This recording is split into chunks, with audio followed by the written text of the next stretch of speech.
Okay, good afternoon, good evening, everybody. Welcome to this webinar. The webinar is brought to you by the Vaccine Advocacy Resource Group, the African Alliance.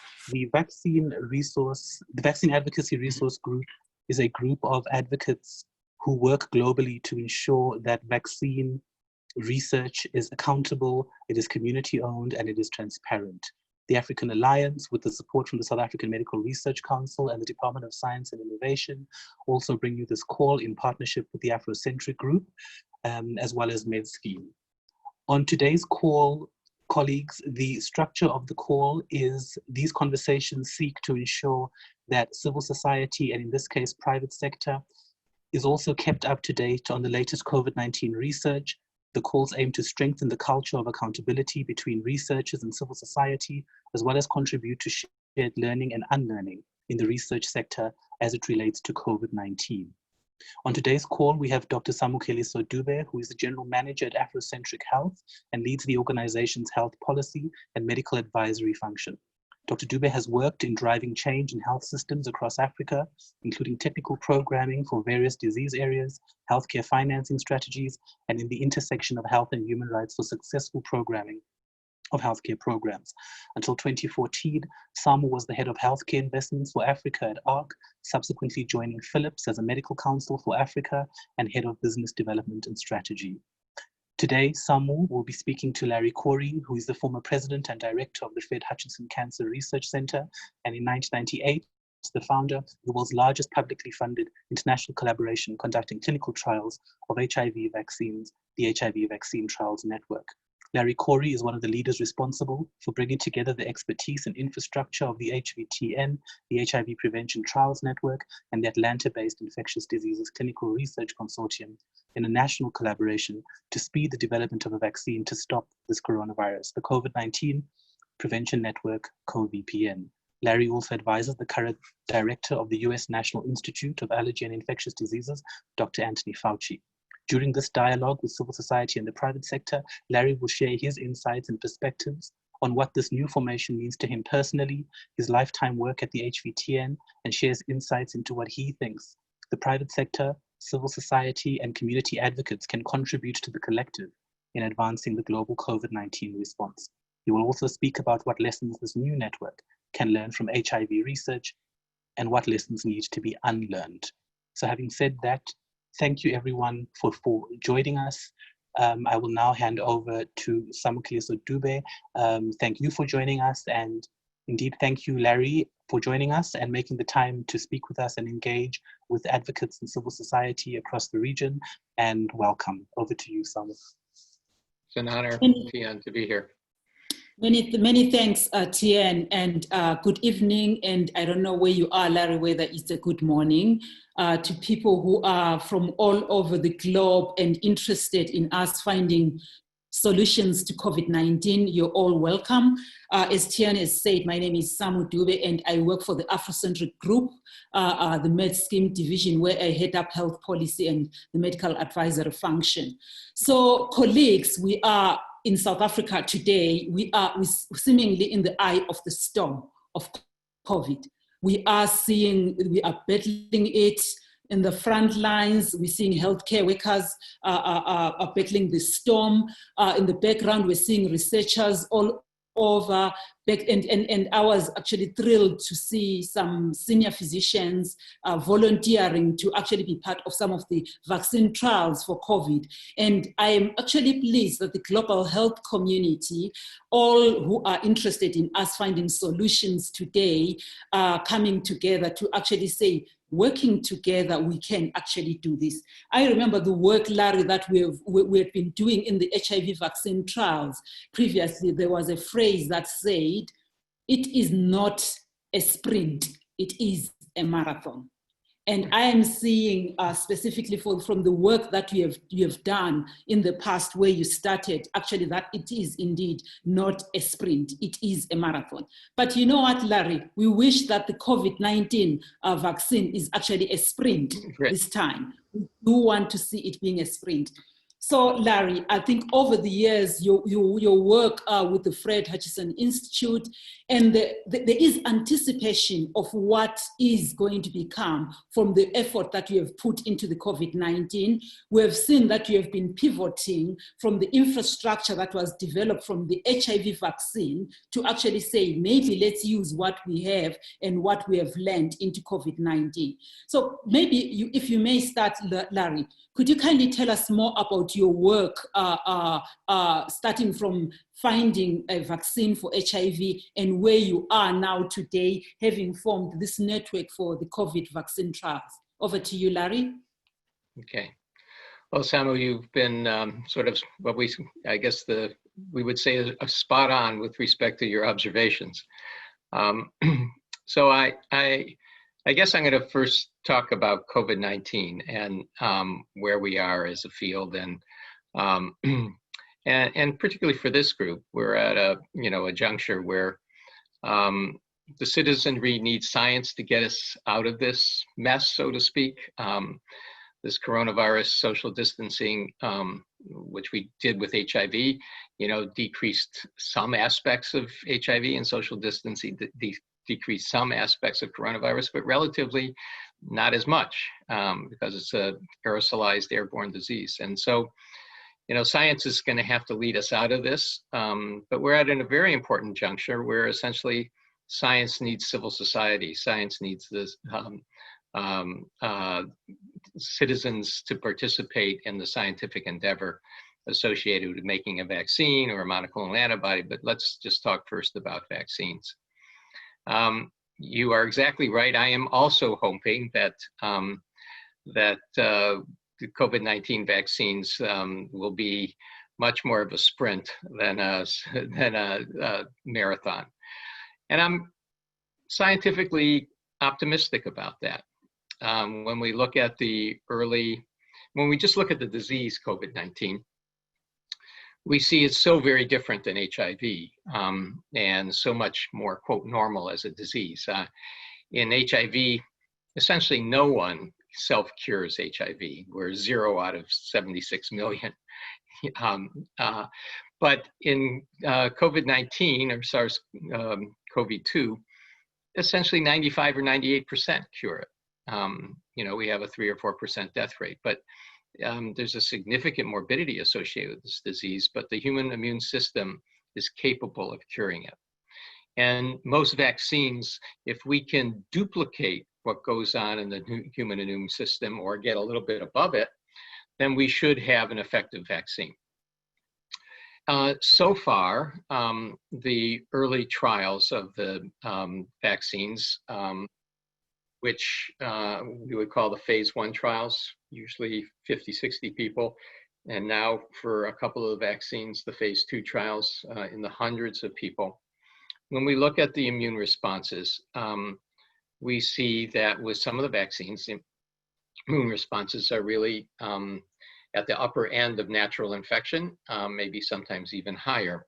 So pretty close to the kinds of things that one sees from people who have acquired COVID and then have recovered from it. So that's actually very encouraging. Number 2 is that while the virus has had some strain variation in one particular area of the envelope or the landing gear of the virus, there's been a change from the Chinese strain to what is now the most prevalent worldwide strain, started in Europe and has circulated most of the globe, and I think is the predominant strain in South Africa also. But that strain is not at the binding site. The change in the strain, which some people hypothesize may increase its infectivity, does not affect the binding site or the target of where the vaccines are directed and the antibodies are made. So even when we take the sera from people who've gotten these experimental COVID vaccines in the early phases, and we look at the different strains, we don't see any difference in the antibody response. So even though there is some genetic variation in the virus, it's not at the rate that we see with HIV. So broadly neutralizing antibodies are induced by the vaccine that we currently are testing. So those give me, cautious optimism. Maybe I'll stop there and you can ask a couple more questions about the sequences of where we are, or I can continue. Up to you. Sure. Great. Thanks, Larry, for that introduction of where you are at and some of the things that at least should be giving us optimism. And certainly as the Afrocentric group, we are interested in these developments. And before I go back to you, Larry, I would like to actually bring in my boss here, Dr. Lunginyati, to just tell us more about like who we are and why we are actually interested in this topic as a group in the private sector. For a long time, Larry, we've been saying public sector, private sector, they need to collaborate to find solutions in healthcare. And maybe over to you, Lungi, to just tell us more about who we are, what we are about, and why this interest in what is developing in the global health arena, which is of interest to us all. Over to you, Dr. Nyati. I don't know whether we can spotlight Dr. Nyati. Hi, Samu. I'm here, but I can't seem to switch on my video. Can you hear me? Yes, we can hear you loud and clear. Okay, well, you may have to live with my voice without my video, but I promise you I'm looking pretty. I dressed up for this, and so I wouldn't have embarrassed you, Samu. But thank you so much, Larry, for being part of this video con. And thank you to Vaccine Advocacy Group for co-hosting it with us.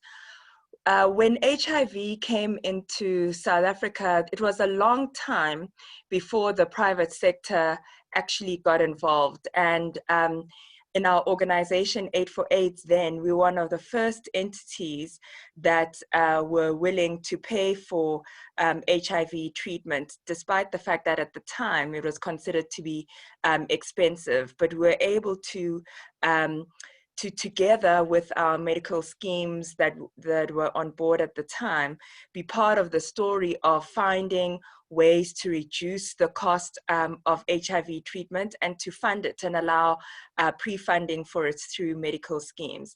And so it's always been an interest of ours as MedScheme and the Afrocentric group in general to be part of the story of finding solutions to problems that affect our country. Mainly we're based in South Africa, although we do have some offshoots in other parts of Southern Africa. But mainly in South Africa, we've been very interested in finding solutions. And while we play in the funding space, we're very aware that funding plays an important role in finding solutions, whether they're scientific solutions or even civil society solutions. Funding plays a critical role, and we have the opportunity to add our muscle to that story. And collaboration is also something we're very interested in. Pandemics are never solved by one sector. It's never just science, as you've just said, Larry, that we need civil society to be part of what will be a big scientific drive to finding a solution. But we need funders, we need private sector, we need public sector to be able to get on top of the pandemic. And so we're very interested in partnering with healthcare providers, with research bodies, and with civil society and finding solutions. So it really is of great interest to us to have this conversation. And I don't want to take too much of the time that everybody is here to hear you, Larry. So I don't want to take your time, but I'm really excited to having more conversations, even outside of this, and broader than this, because we've got a very short time to talk. And so it will be great to continue having conversations about how do we bring solutions into our country and into our continent. We've got people joining in from all over the continent. And so it will be great to see how we can, again, come together, not only as a country, but as the countries of Africa, to help find this solution.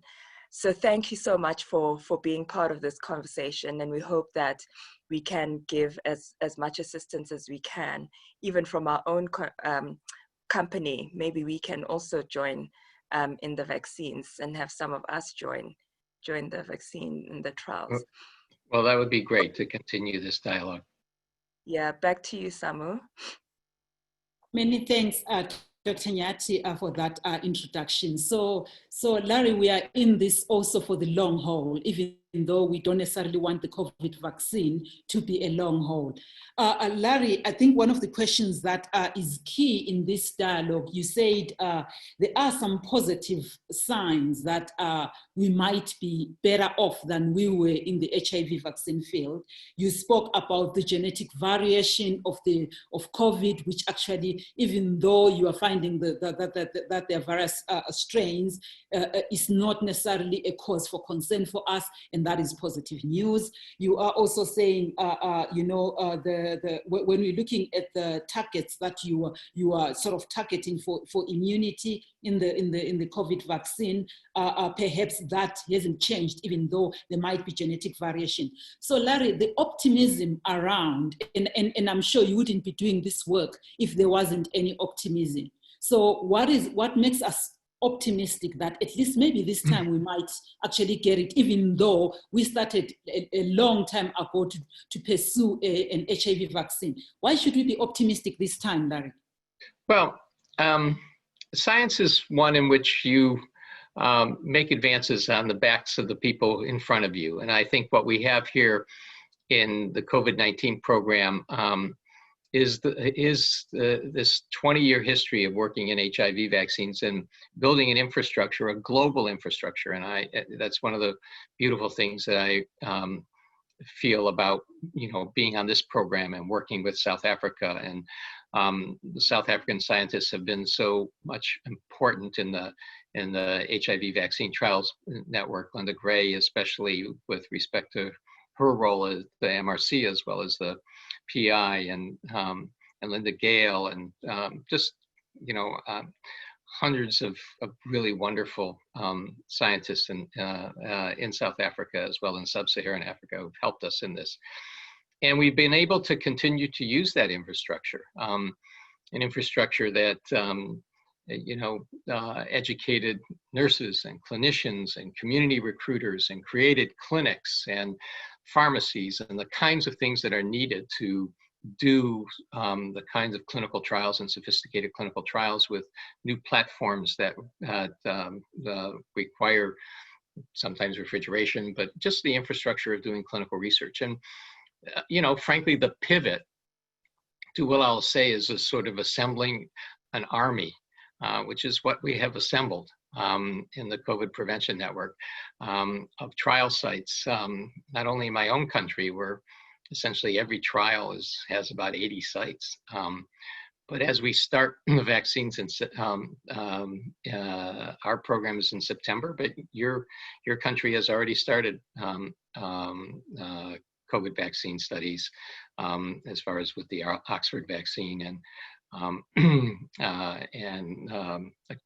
occasionally a couple other vaccines. So,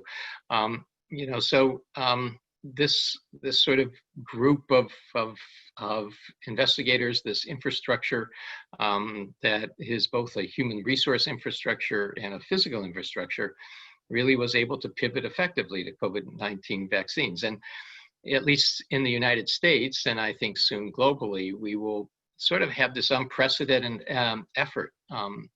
Starting Monday, we start the first of 5 30,000 person trials.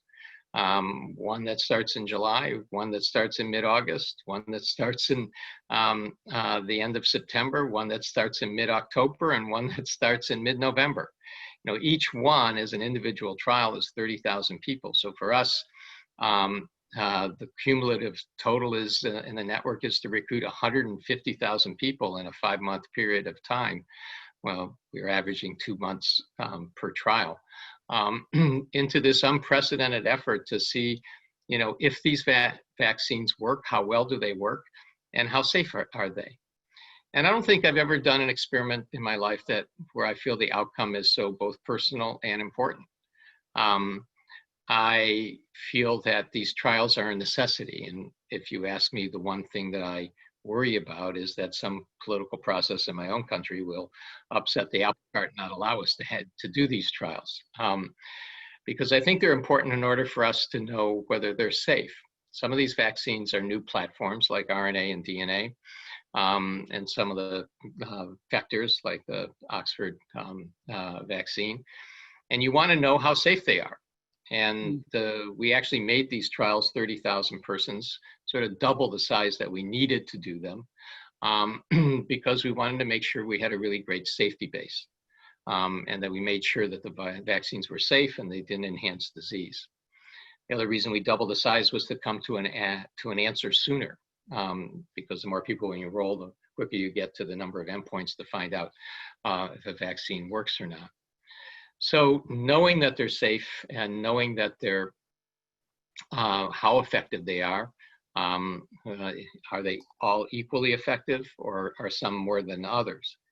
And the third part is that both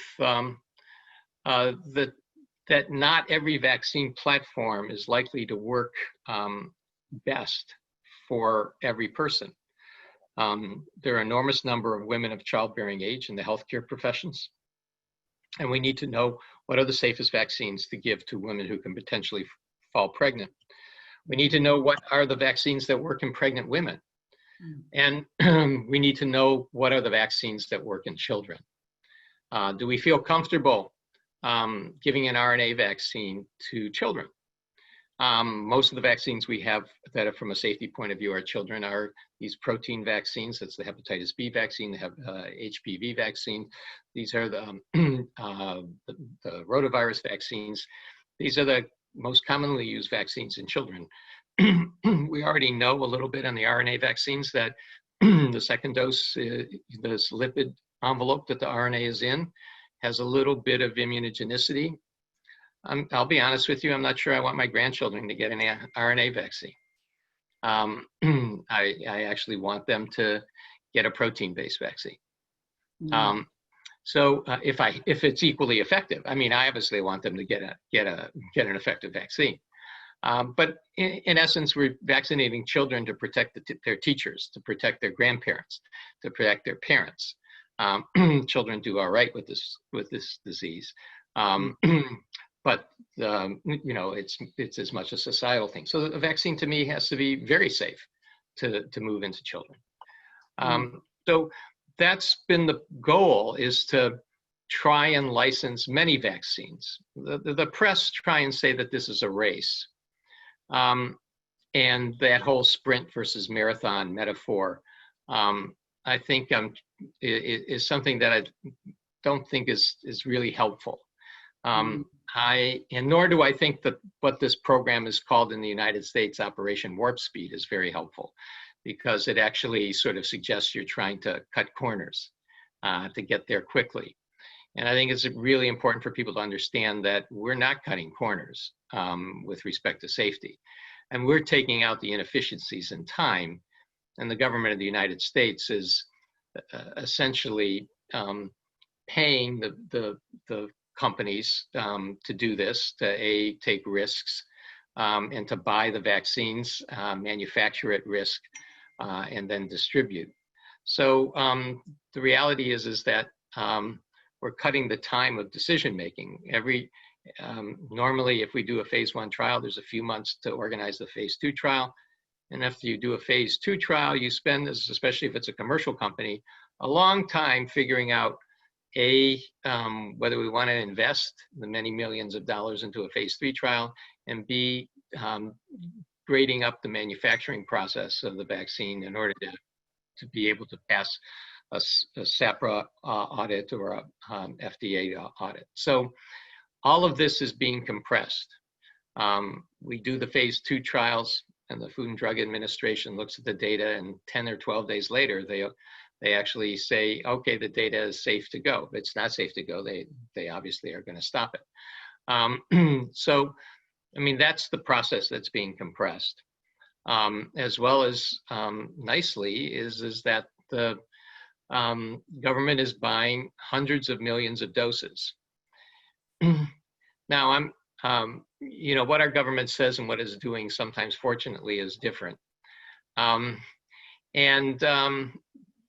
No one is advocating, certainly not me, about its stance with the WHO, et cetera. But within the government, within the program of COVID-19 vaccines, they're buying from 5 companies 200 to 300 million doses, and that's over 1 billion doses of vaccine. And our country has 220 million, adults and 110 million children. So billions of doses are way above what's needed for just our citizens. And we're hoping that, that is an intention to allow the vaccine to be made and get to the people of the world. We are a global community, and if we are to return to life and have global commerce and travel and move things, we need everybody on the globe to be immunized.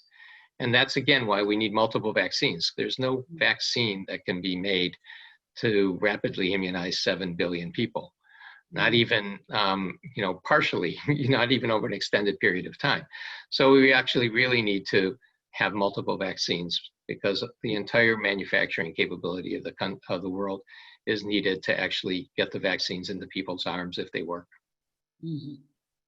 No, thank you for that comprehensive explanation of where we are at, Larry. So I heard the Operation Warp Speed and perhaps its advantages and disadvantages, the offtake from the companies that are actually going to purchase these vaccines. If you look at the title of our webinar, we're saying today, a vaccine for all. And we are saying here is the private sector in South Africa, and also in collaboration, hopefully with regulators coming on board to solve some of the challenges that we are seeing here with COVID-19. What perhaps do you think is the role of this collective collaboration between private sector, civil society, and the researchers who I think everybody now certainly realizes the value that researchers and even investing in research actually is bringing to the fight against COVID-19. Larry, what do you think is perhaps the advice and maybe the need that you're seeing between civil society, public sector, and private sector in this collective collaboration for the pursuit of a vaccine? What role should they play? Well, each has a unique role, and I couldn't agree more with the tenet that you're having. Each has a unique role, and we have an unprecedented problem. And I don't think in human history there's ever been a disease that has swept across the globe in 6 months and infected, I don't know, I didn't look today, 14 million people. I mean, it's just sort of unprecedented. And so it requires all of our resources to get us out of this. One obvious issue of the private sector is why we're working with the major pharmaceutical companies, not even the smaller biotechnology companies, because they're the only private sectors that actually have the manufacturing capability to make 500 million and 1 billion doses. And I see the involvement of the Indian manufacturers, the Chinese manufacturers. We're going to need everybody's global manufacturing capability. And forget the politics and the borders, because the virus doesn't recognize borders, and it doesn't recognize, as I say in my country, red or blue states or whatever, or the colors are of different political parties in different countries throughout all our continents. So we are battling a global pathogen, and we need to use our global resources. So that's the private sector, their expertise, their manufacturing ability, their multinational aspects of things that we're essentially relying on them, if they're US based or European based, because they're multinationals and have distribution systems, to use those distribution systems for the vaccines that they will make to get them into people's arms, because that's really what we need. So then, what does the academic sector and the public sector come in with? Well, both finances and expertise, and it is the academic centers and that are, working to do the clinical trials and to advise the governments on the interpretation of the data as to who gets what. And then the last part is the citizenry. And certainly, I'm starting Monday at this point in time where we need the citizens of the United States, and you, for your clinical trials in South Africa, need the citizens of South Africa to participate in the trials, to step up and be part of the process, to, you know, to be the kind of individual hero that went on in the HIV process and the HIV therapy process, the whole issue of joining the therapy studies and being involved, and certainly joining the vaccine studies, where we've had such wonderful cooperation and wonderful success with the citizenry of South Africa, and I'm sure they'll come through for the COVID vaccines. There's no other way to determine whether they work and how safe they are, and the volunteers are really the essence of being able to determine whether the vaccines are safe, how effective they are, and allow the investigators to do this. So science needs citizenry, and the citizens need science. And certainly we will pick up on that point when we speak later on to Professor Glenda Gray around maybe a message to the private sector in South Africa and to the citizens in South Africa to participate in these clinical trials.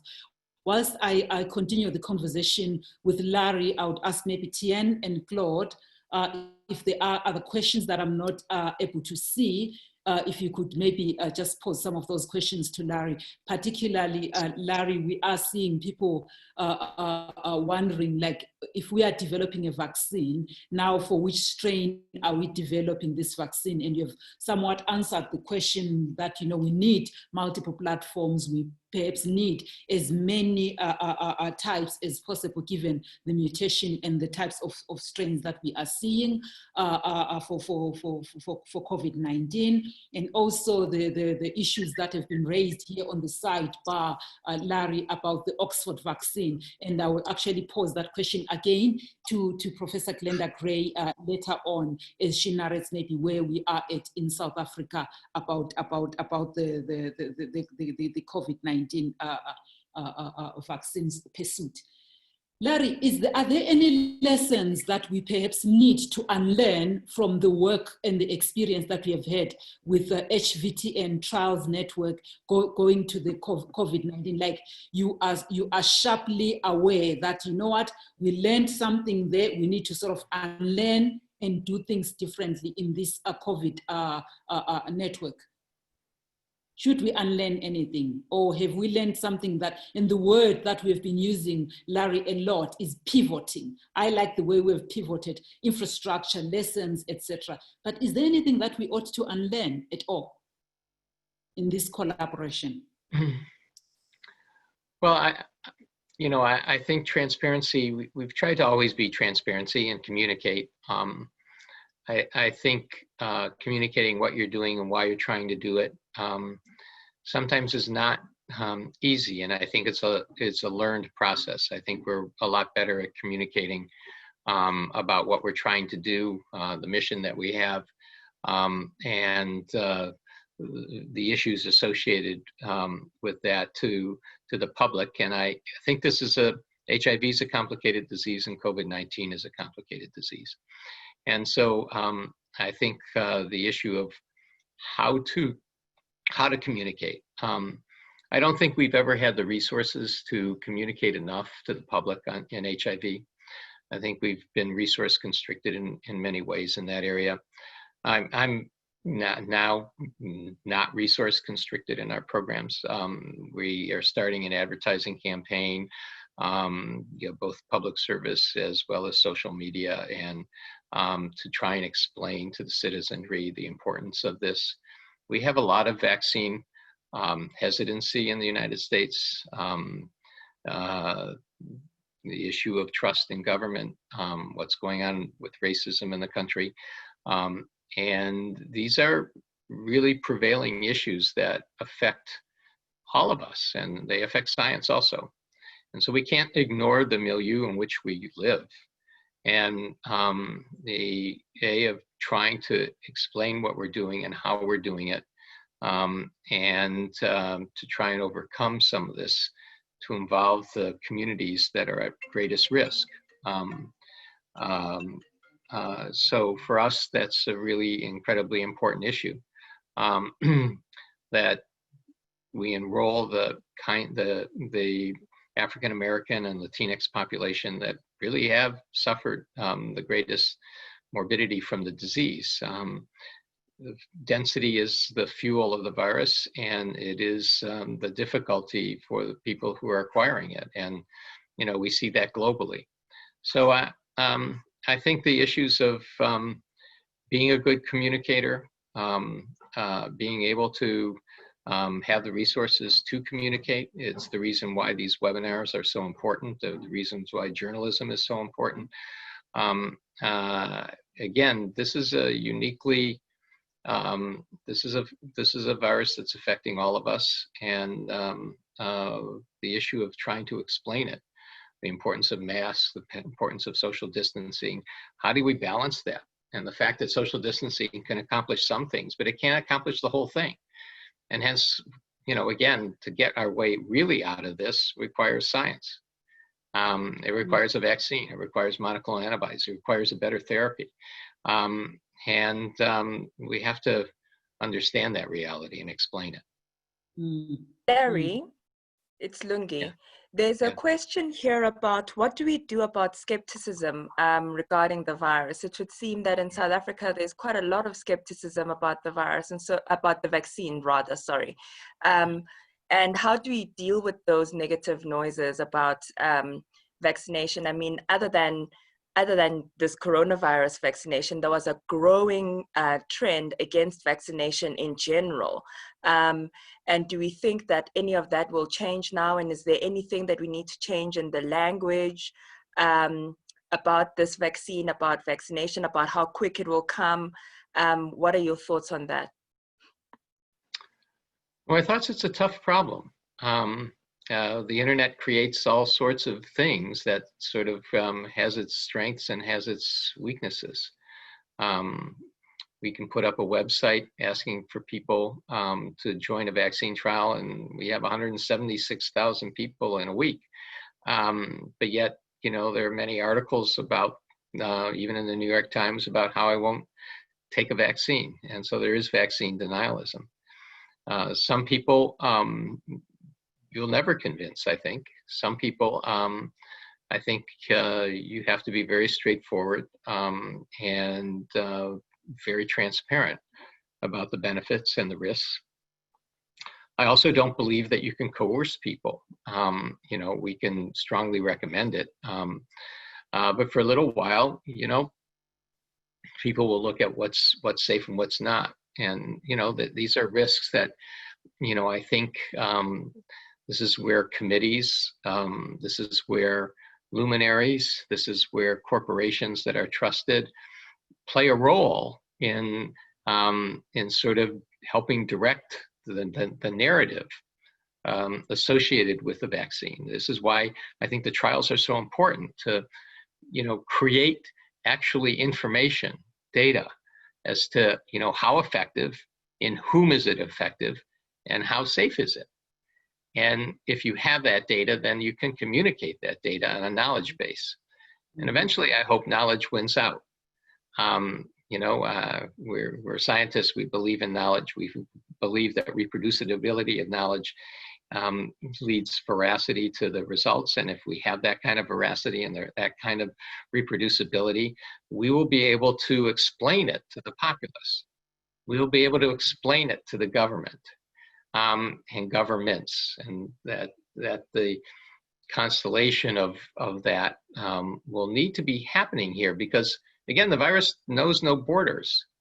We really have to essentially vaccinate all of us, not within just the borders of the United States or the borders of South Africa.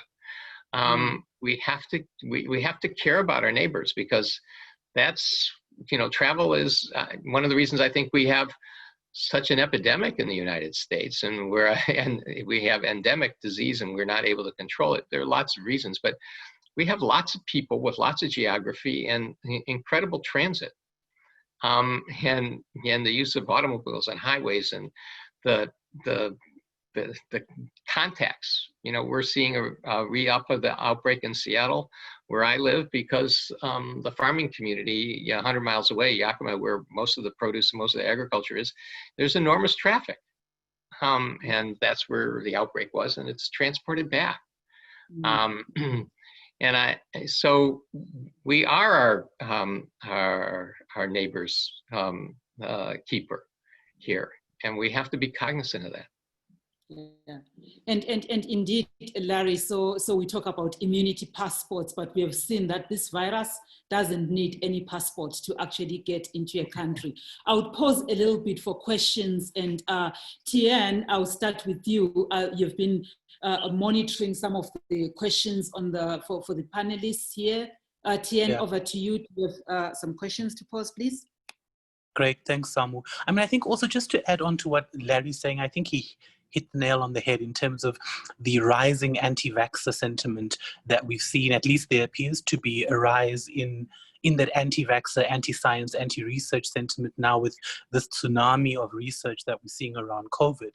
And at least in South Africa, I think about 2 weeks ago, we had an anti-vaxxer march around the Oxford trial. And of course, as civil society and as advocates, I think we also recognize our ownership in the anti-vaxxer movement to ask ourselves the hard questions around what have we done to build the capacity around folks who are anti-vaxxers, around folks who are anti-research. And of course, as Larry says, there'll always be that certain portion that you just will never get to.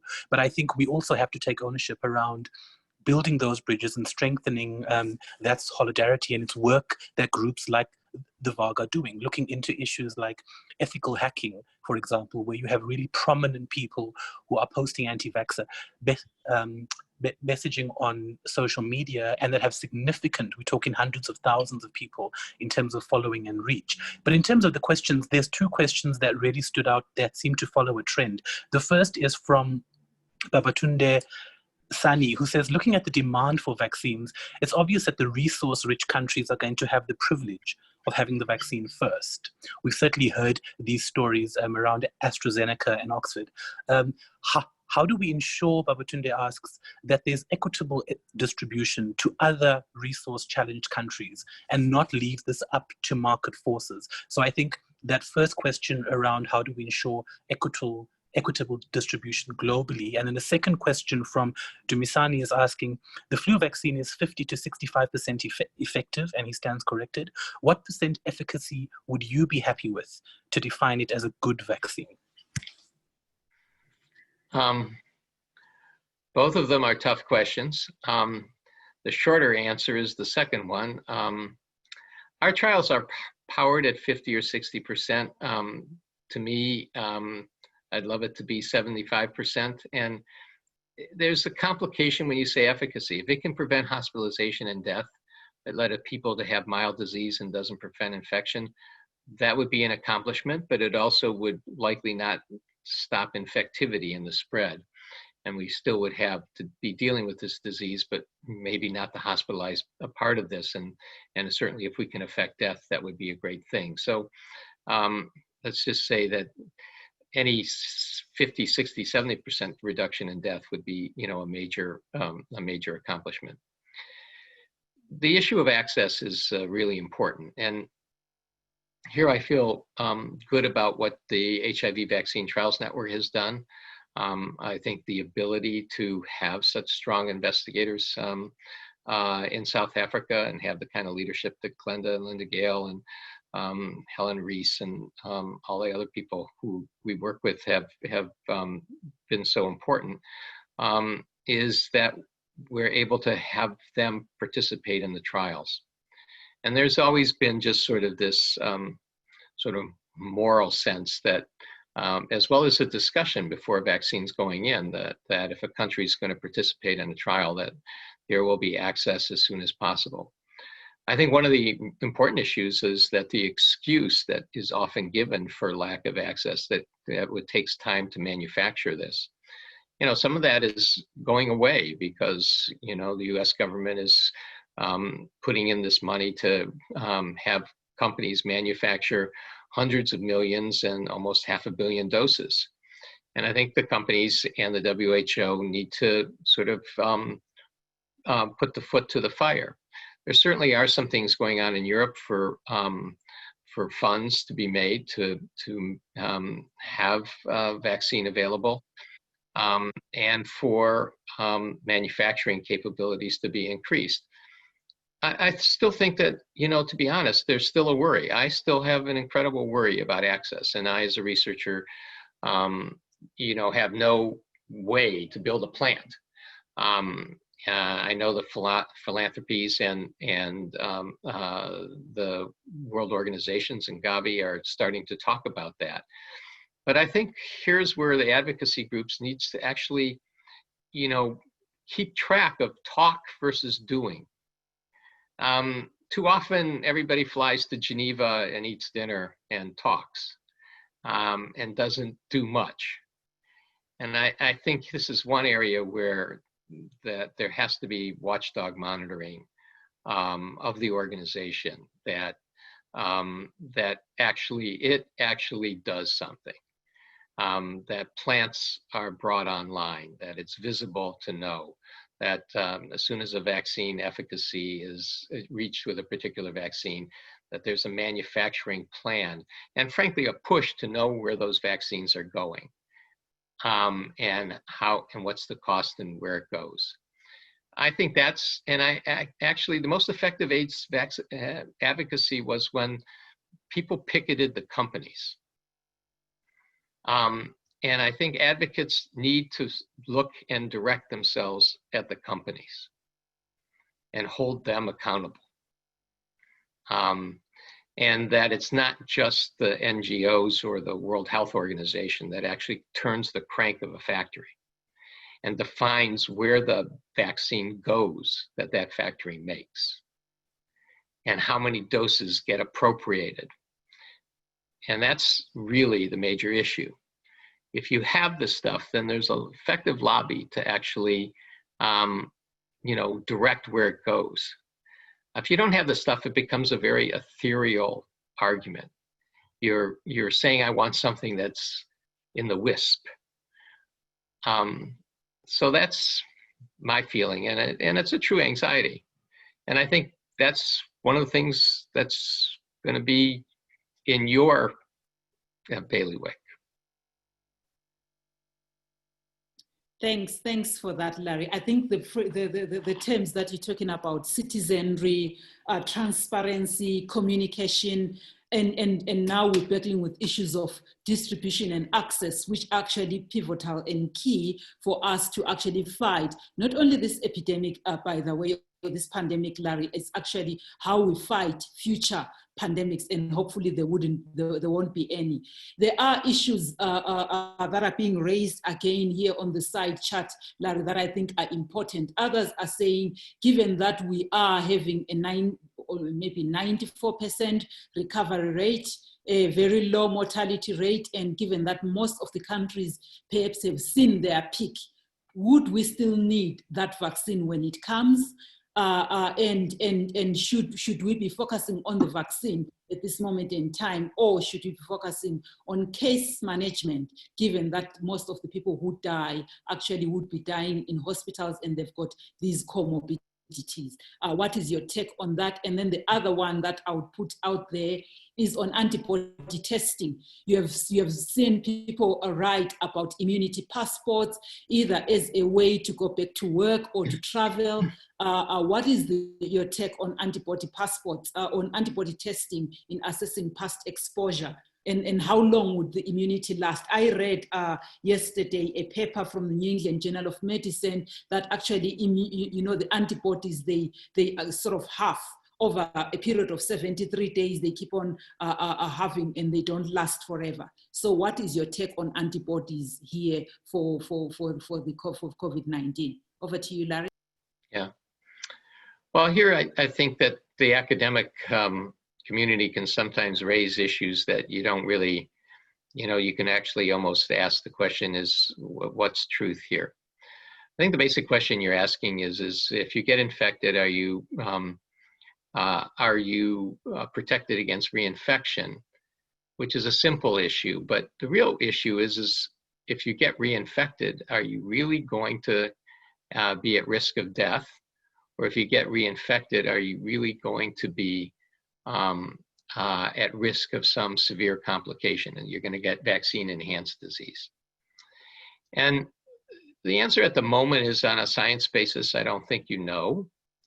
I actually think on an encouraging basis that it appears that reinfection, maybe if it occurs, is unlikely to lead to the rate of being on a ventilator or that you see with acquiring the infection de novo for people at high risk. I think we sort of know that because we've seen a lot of virus still circulating in Europe and Italy and the United States and New York and Seattle, and there are a lot of asymptomatic carriers, and a lot of people have to be re-exposed. And you're not seeing a huge number of case reports of people who said, gee, I had COVID-19 and I was in the hospital, and now 3 months later, I'm back in the hospital. Now, maybe we will 2 years from now. We do know antibody wanes, and we do know most viral diseases, reinfection seems to occur. We see that with respiratory syncytial virus, we see that with influenza, we see it all the time. At least for many of them, the second and third infections are not as severe as the first infection and don't have the reality of death. But each virus is different. And I don't think we understand the paradigm here. So the first axiom of infectious diseases, respect your pathogen. And this one deserves respect. It is a formidable foe. Now, I don't think it's as a formidable foe as HIV, okay? But this is a formidable foe. So I've given you a really long-winded answer to say that, I really don't know.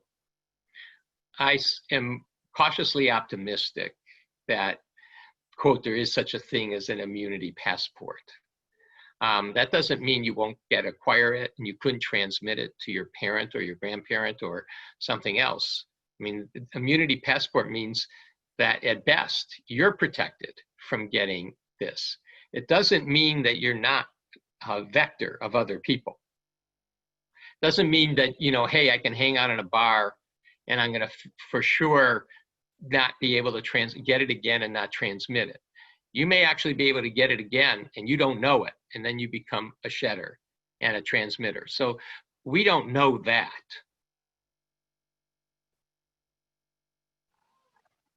Great, Larry. And just for your information, we don't have the luxury of hanging out in a bar in South Africa. Yeah, right. Because we shouldn't be drinking alcohol all right. all during this time. So we don't have that luxury. You've been uniquely smart about that. Hopefully. The country's been uniquely smart about that. Yeah. Hey, but it's been a can of worms, Larry, a can of worms. Yeah, it has been a subject of discussion why we shouldn't be drinking and why we should drink alcohol over the years. There are some questions. Again, Tian, do you have some questions that you want to pose? And I'll also hand over Claude if you've got any questions that you'd want to pose. And whilst you're preparing here, there is somebody who asked that besides the change in strains that have been observed, perhaps in other parts of the world, and I don't know whether the virus actually changes strains as you go to each continent. We've heard of several strains in Europe, in China, etc.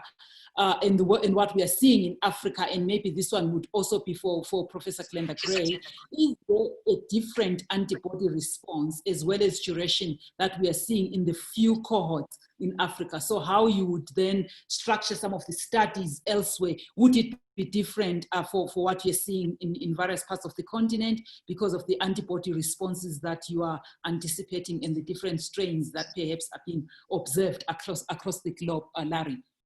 Is there a cause for concern there? Should we be having different platforms because of these different antibody responses that you're seeing? Yeah, I mean, there's always cause of concern. I mean, you can in the lab, show that you can mutate with monoclonal antibody strains to where the virus attaches and where the monoclonal is.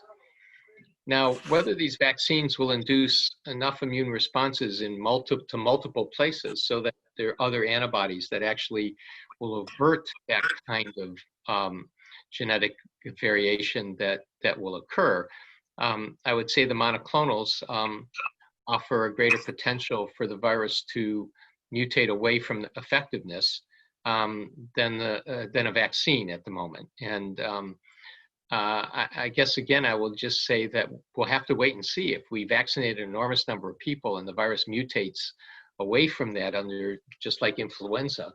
And so, there's a lot of precedence for RNA viruses to do that.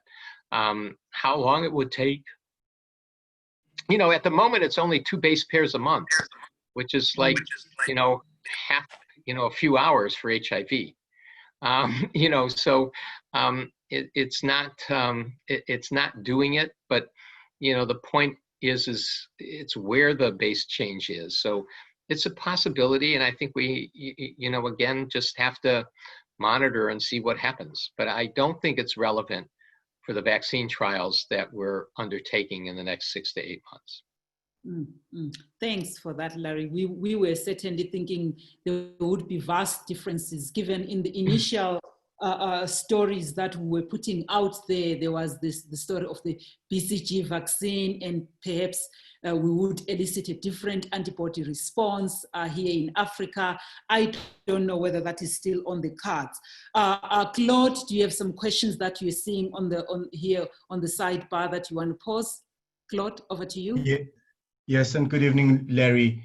Larry, considering that vaccine development usually takes a long time, and here, whilst we don't have time, when do we foresee a vaccine coming?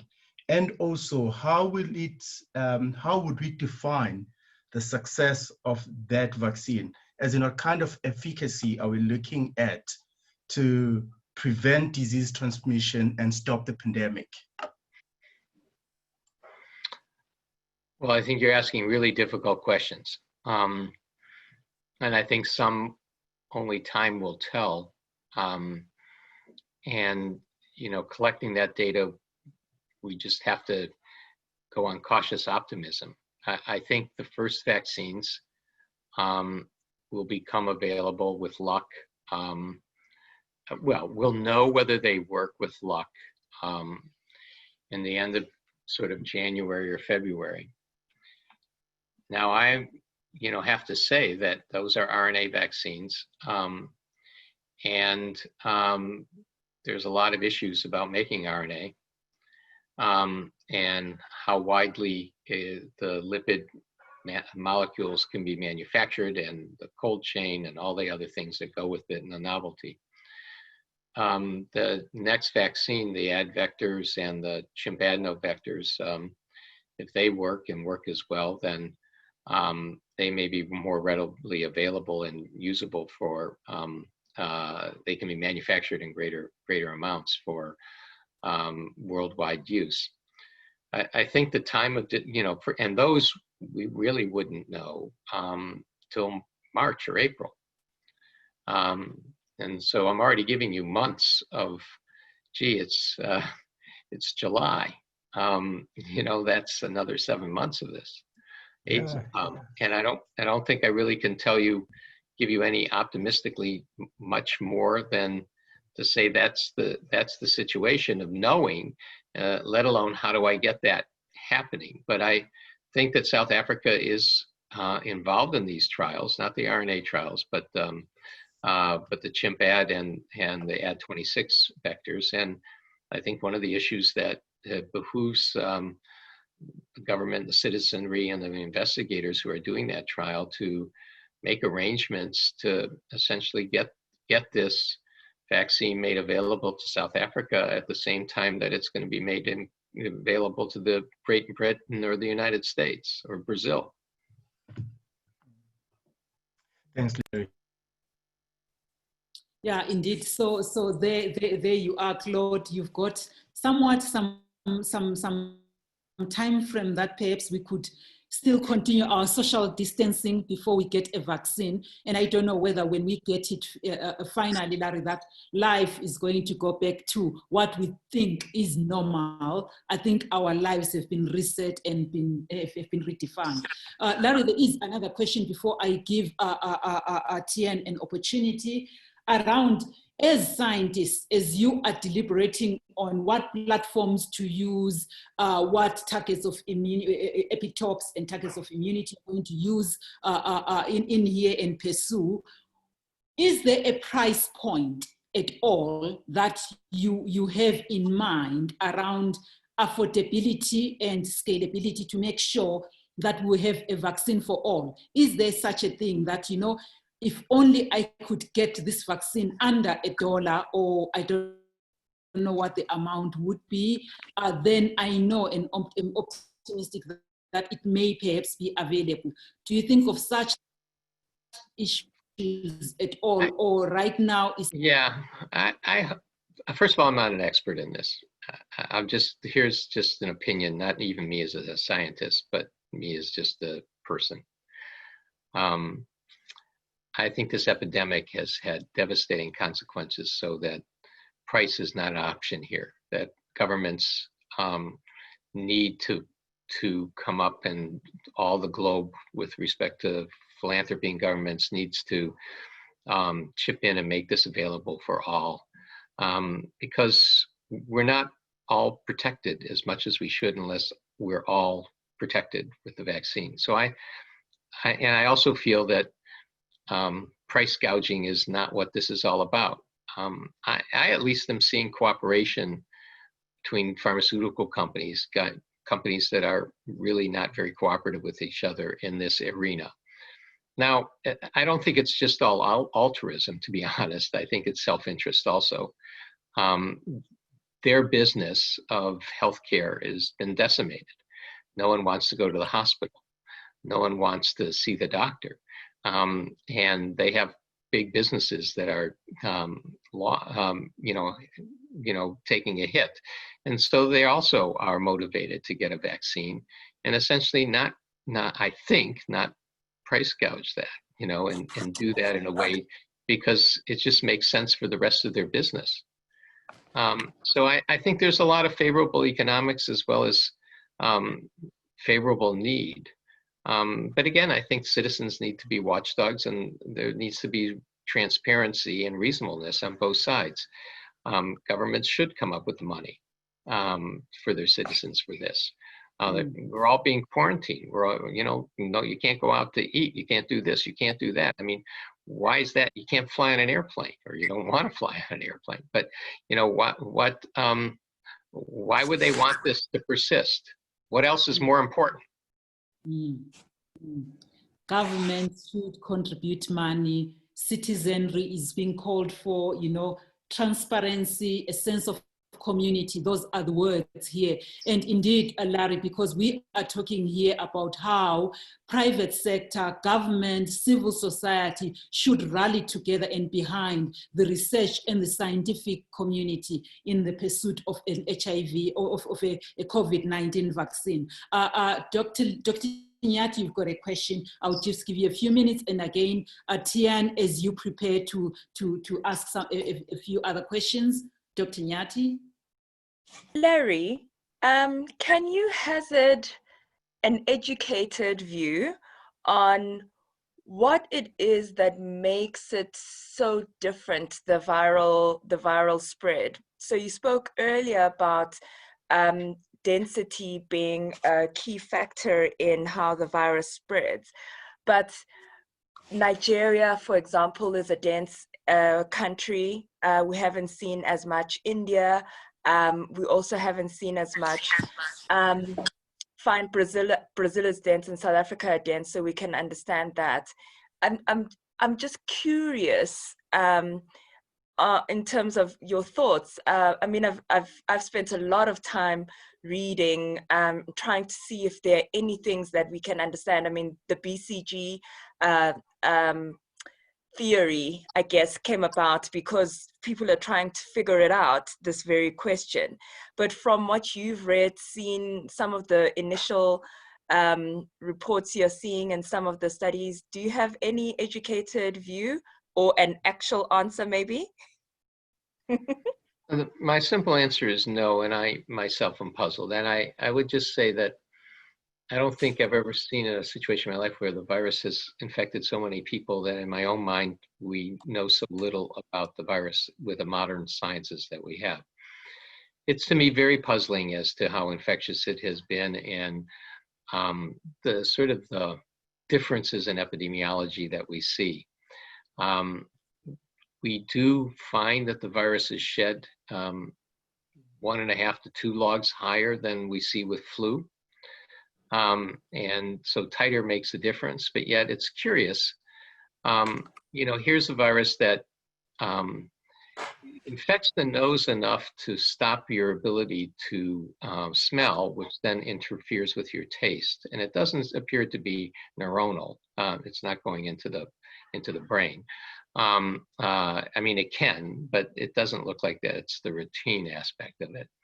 So there is evidence that it replicates in high titers, but we don't understand why someone of my age has a high rate of death versus a 30-year-old. And you can duplicate that in animals. Old macaques and old mice die of coronavirus, SARS-CoV-2, more than young macaques and young mice.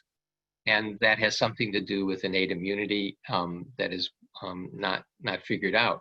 And all this changing epidemiology of what's recognized, what is asymptomatic, what is just underreported.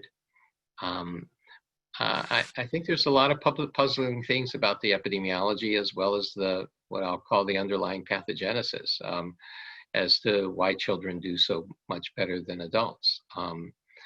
Or elderly adults. So I don't really have an answer. I think we haven't had much time.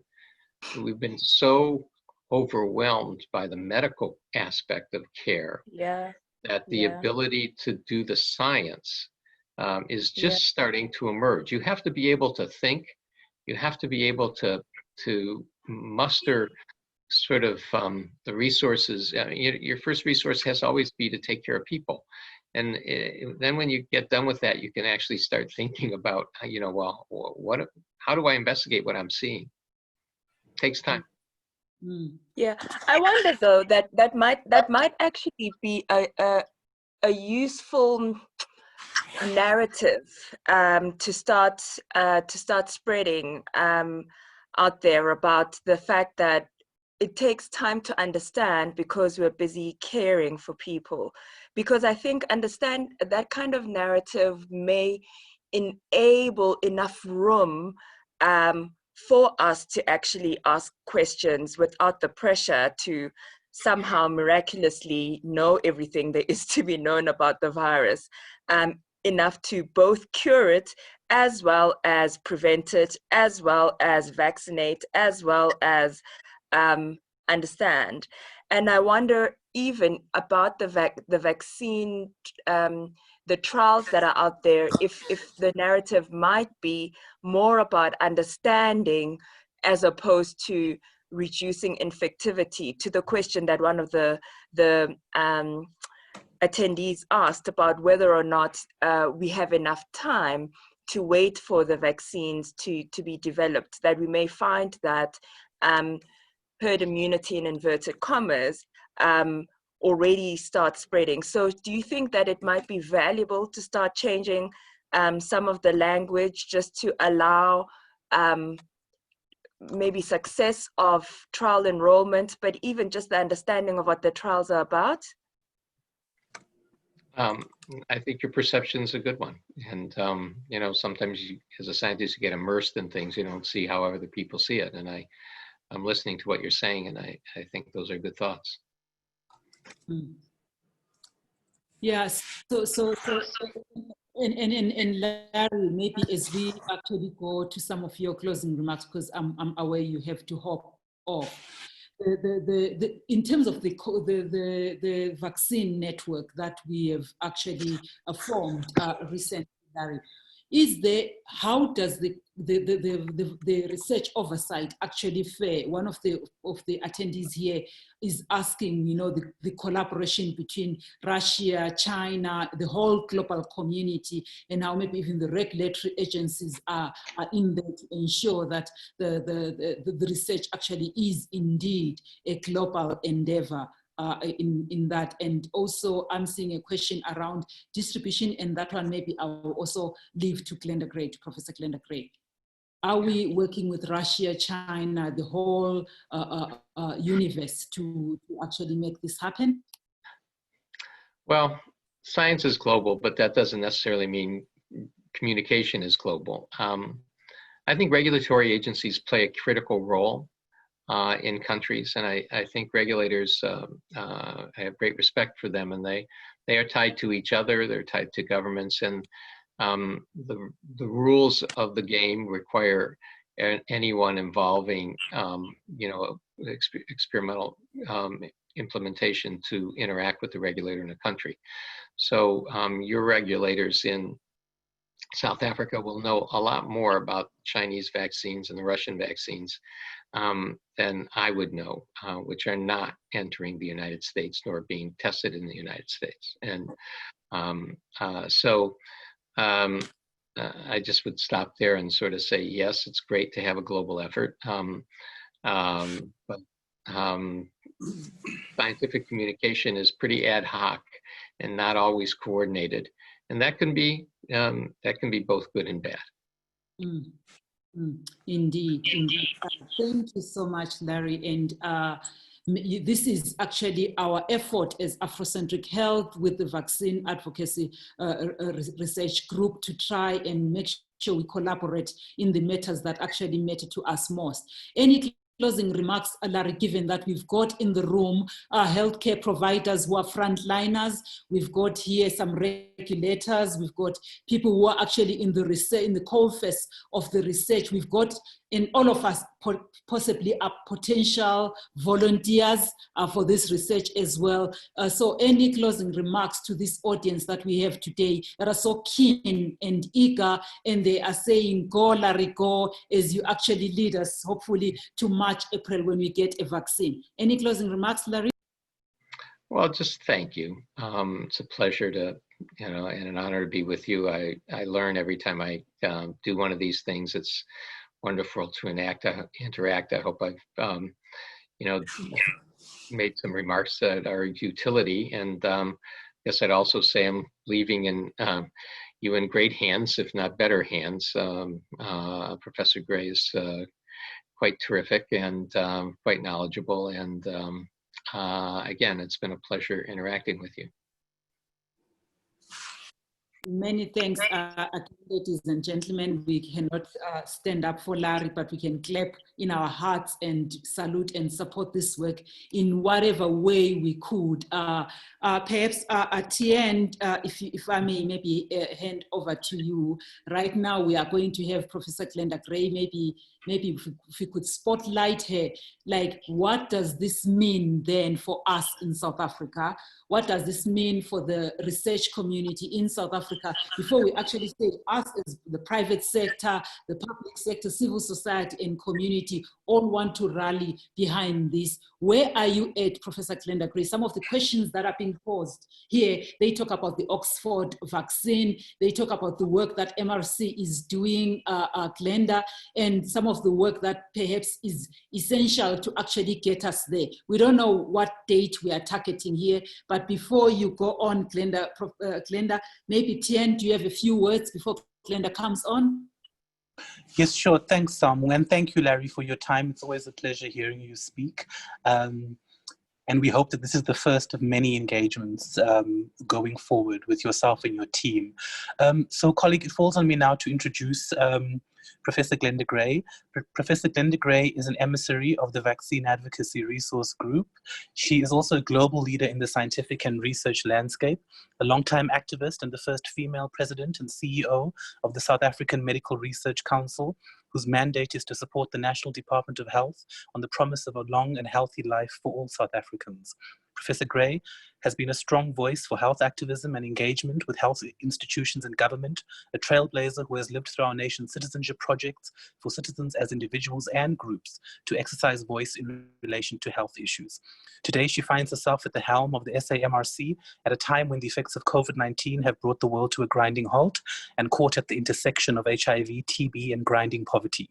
She is the chair of the research committee of the Ministerial Advisory Committee on COVID-19, and her recent advisories have focused on the effects of COVID on the education system, and she advises the Portfolio Committee on Health and the impact of alcohol on the health system during the pandemic. Professor Gray, thank you for your time as usual, and welcome. Over to you. Thanks. Thanks, Tian. So yeah, it's good to be here. The MRC is responsible for the alcohol ban and the curfew. And but the good news is we've seen a reduction. I'll read it to you now. The alcohol ban and the curfew has led to, I'll tell you right now, a reduction.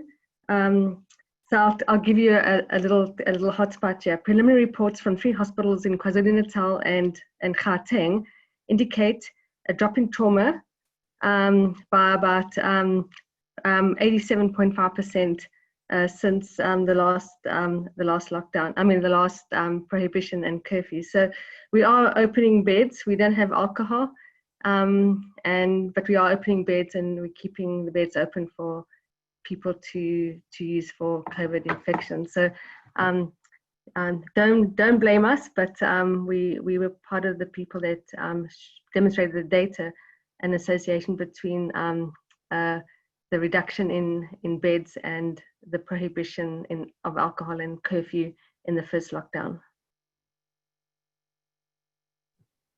Yes, so thanks, and thank you for that, Professor Glenda Gray, because in this war against COVID-19, we have to do things that we never thought are possible before.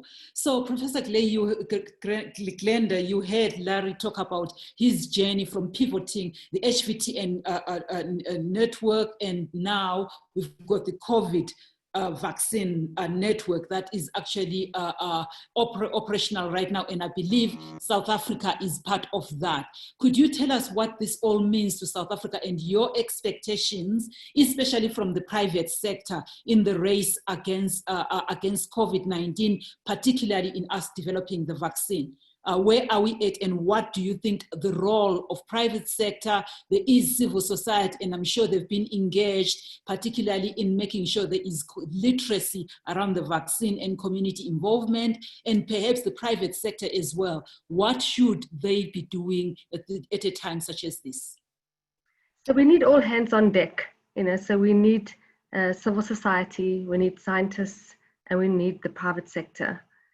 We need the people who can make vaccines, and we need the people who can design the platforms, and we need the people who can test them, and we need the citizens of the country to work with the scientists to make sure that we make the right decisions and we get the vaccines we have a definitive answer about the vaccines. South Africa also has to partner with many countries. We can't just rely on one country to support our vaccine endeavor. And so although we value greatly the resources and our collaboration relationship with the USA, we have a bilateral arrangement with the NIH, and the MRC and the NIH have a bilateral arrangement, and our countries have a bilateral arrangement. And so the relationship between the US and South Africa is pivotal in part as we progress for a COVID vaccine. But our relationship with other countries are also important. And so we must collaborate with many partners to make sure that South Africa has a vaccine at the end of the day. It would be a tragedy if we were involved in vaccine trials that didn't see our country be beneficiaries of it.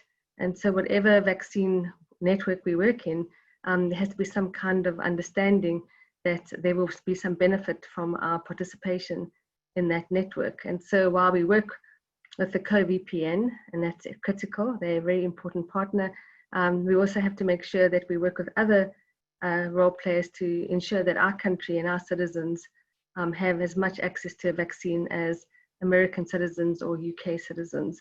And so our relationship with the global north is important, and our relationship with the global south is important.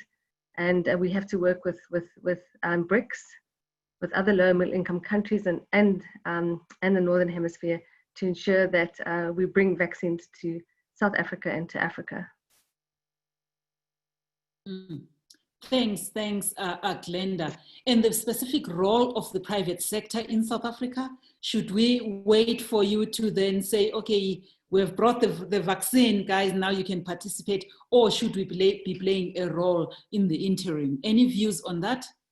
The private sector is pivotal because you have to be involved in the financing and the support and the manufacturing of vaccines. And so we can't, if we want to scale up manufacturing, if we want to transfer skills and tech transfer to South Africa, we do need the private sector to work to be able to produce locally vaccines if that's needed. In terms of the private sector, we need you to invest in science to support the science endeavors of our country. So the private sector must be involved. In the same way, the private sector also has to engage with civil society. Scientists and civil society have worked long and hard together, and we have helped fund the science has seen the importance of supporting civil society, and the private sector also needs to understand the value of civil society. Civil society is important as partners, as consumers, and as advocates for moving products forward. And so the private sector is pivotal in the economy and in the distribution of drugs and vaccines. So we can't we need everybody. It's all hands on deck. Every partner is important, and every partner has to be valued. Yes, there we are. We are hearing how we ought to all collaborate in the pursuit of a vaccine. There was a question that was actually posed, Glenda, for Larry around, and I'm going to pose it because we do have a few minutes left, and it seems to be a recurring theme around RNA vaccines. So we know in the past, I don't think we've been very successful as a vaccinology community around coronaviruses in terms of getting a vaccine. And now we're talking about getting an RNA vaccine, which actually Larry seems to be concerned about. Could you explain to us what the worry is about what are the concerns there, and are they also being shared by MRC? Are the same concerns around, the difficulty in getting the RNA vaccine, are they shared with MRC? And Glenda, whilst you are at it, where you are in the journey for getting a vaccine, what are the current enrollment rates, and are you happy about that in the South African context? Okay, so first of all, I think we need lots of different viral strategies and different platforms to make a vaccine. In terms of the SARS-CoV-2, scientists have identified the spike protein to be an important antigen. That spike protein is the protein that attaches to the ACE2 receptors that are the viral, which are the entry points into the body. And so a lot of the vaccines that have been developed have the spike protein in them. So we will have to see whether the strategy of putting spike protein antigens into vector platforms is a good strategy. Up until now, we've seen that with non-human primate challenge models, the strategy has averted challenge. So after immunizing these animals with these vaccines, we have seen a protection in most of the macaques. So in terms of RNA viruses, we know the structure of the SARS-CoV-2. We know that there are certain parts of the virus that will be variable, and there are certain parts of the virus that are stable, and so we have to see whether the design of the vaccines have have aimed at the right structure or the right antigen or the right protein. So I think Larry was talking about the variability, and I think you also brought up the issue around that you can trace the origin of the SARS-CoV-2 to where it was transmitted from, and obviously we do know that genetic host pressure does alter the virus, and you can track its origin, but whether it mutates so much as not to be able to confer protection for a long time, we will have to evaluate that. Larry spoke about the messenger RNA, the mRNA vaccine platform. That's the Moderna platform, and that will be tested in the US only. So Moderna has no interest in testing their vaccine in South Africa, but fortunately we have other vaccine developers who have an interest. AstraZeneca with the chimp ad, and Janssen, J&J with the Ad26 based platform. South Africa is also investigating other platforms, and we are looking at other strategies as well. And so we're not going to just put all our money in two baskets. We're also in working with Novavax, and as well as other entities that have other novel vaccine strategies. We can't rely on only one or two vaccines, because if they don't work, then we've stuck. Then we've put all our money into, all our efforts into two vaccine strategies that may not work. So it's very important for South Africa to continue to collaborate and work with other developers to ensure that we, as South Africa, evaluate as many vaccines as possible in case the first two don't work.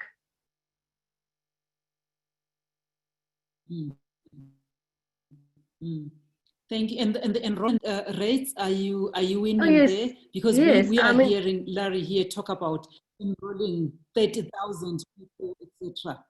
So the first day that the chimp ad trial started, 850 people arrived, and they had to close the gates at Baragwanath Hospital. So even at Baragwanath Hospital, we have an enormous amount of people that we have to close the gates to the clinic. And so there will be people that will be anti-vaxxers, and there will be people that don't believe that vaccines are critical. But we in Africa have seen how vaccines have controlled Haemophilus influenza infection, meningitis from pneumococcal. We've seen how vaccines have stopped diarrheal diseases and measles.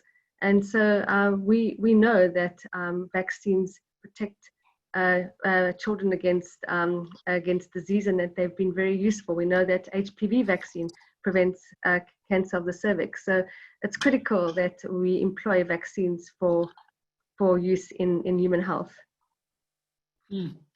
Thank you so much for that. And as we close, any closing remarks, Professor Klenda, before we close the call? I think just, we need all hands on deck. We need civil society, we need science, and we need the private sector. And everybody is valued. And we see ourselves all as equal partners. And as scientists, we're very humble to work in this way. Excellent, excellent. And thank you. I think certainly we know that the value and even people pursuing careers in science, given this pandemic, actually have increased. The number of people have increased because they believe that they can add value to humanity. As we close, ladies and gentlemen, we have heard Larry, we have heard Glenda saying this is actually a collaborative effort is needed for us to get not only a vaccine, but to actually fight pandemics, especially such as the one that we have right now. We all have to work together. Collaboration is the word. How are we going to make sure that there is active citizenry in the pursuit of a vaccine? How are we going to make sure that the community engagements are actually solid and they are based on what the communities need on the ground. We heard that communication, and transparency in where we are in terms of the pursuit of a vaccine, which is why as private sector, we were so keen to make sure that we understand where we are at, we understand whether some of the timelines, some of the challenges in this particular pursuit. And I would like maybe Lungi, if you've got a few words, and then TN before we just close our call. Briefly, Lungi, over to you. Thank you so much, Glenda, for being on this call. It's really great to have you. It's been great actually to follow so many different conversations that MRC is involved in, and it's great that you're not leaving your voice only in the science space. You've been involved in conversations about payments of doctors. You've been involved in conversations about how doctors are treated. I mean, I've seen you everywhere, and it's great to see that you've been vocal. And I think that's exactly what is required of us as the private sector, that we lend our voice and our finances and our time in helping fighting the pandemic in many different aspects. Thank you also to the Vaccine Advocacy Group and Africa Alliance for joining with us and wanting to partner with us so that we can afford over 215 people an opportunity to hear things they haven't heard, learn more, and hopefully a lot of these conversations have sparked ideas and maybe even solutions that we hadn't thought about before. So please do flag us and talk to us about some of the things that you want to hear more about. Also things that you would like us to help in finding funding. We may not be able to fund everything ourselves, but you know, they say those who have money know others who have money, and so ideally we would be able to help each other in finding solutions. But thank you everybody for using your Friday evening for this. It just shows how passionate we all are to learning and to finding solutions. Over to you, Tian. Thank you again to everybody for your inputs. Thanks so much, Lungi, and rest assured, Monday morning, a compelling, innovative proposal for partnerships will be in your inbox. We wait to see.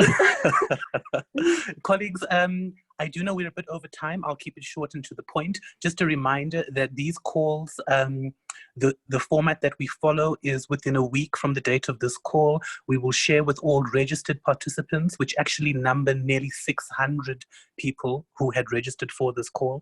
We will share that. We will include all of the questions that you have posted, both in the Q&A box and in the chat. We will ensure we work with both Larry and Glenda to ensure that every single one of your questions are answered, and you will receive a report within a week from this call. The Vaccine Advocacy Resource Group and the African Alliance host weekly calls every Thursday at 10 a.m. and we focus on a different trial or science topic every single week. 2 weeks ago, we had Shabir Mahdi, who's the lead of the South African Oxford trial. And we really have these engaging conversations. We'll certainly be in touch with Afrocentric and MedScheme to find ways in which we can collaborate on these calls, because I do think they're a very valuable space to engage in. So thank you again to everybody. Thank you, Samu, for the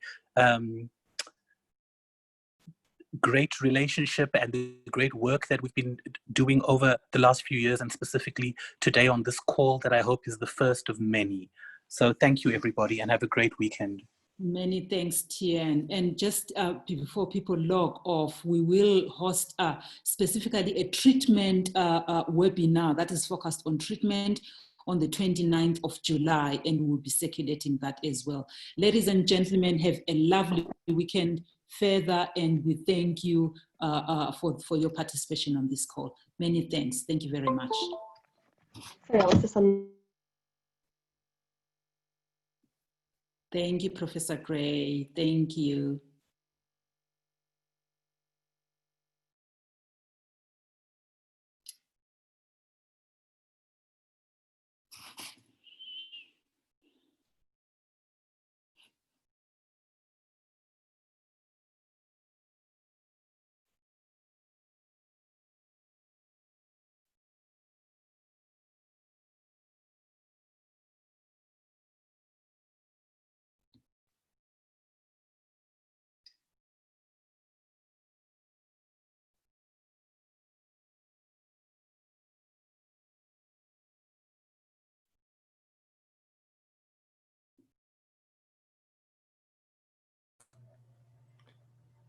May I stop the recording? You can stop the recording.